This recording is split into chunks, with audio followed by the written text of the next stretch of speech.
1995 Chevy K3500 6.5 liter turbo diesel. Here's a quick picture of me doing all this. Well, I installed new batteries today. I've got it up and running. I haven't started it for a couple months. But I have replaced the AC condenser, compressor,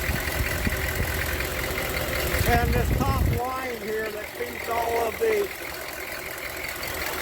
evaporator and the condenser. But I still have a small leak, just like now it hasn't been started for a couple of months. My compressor will kick on yet.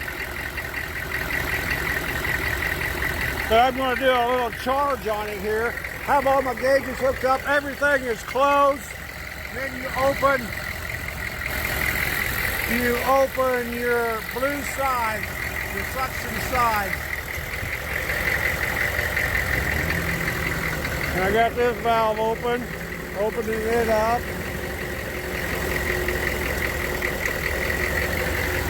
And the compressor's starting to kick on, so it's filling.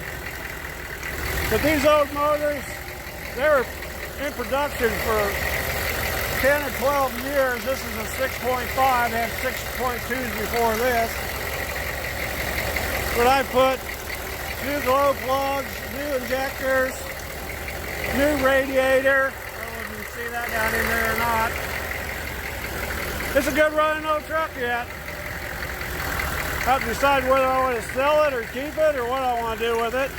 Got a quick picture of me messing around filling my AC back up.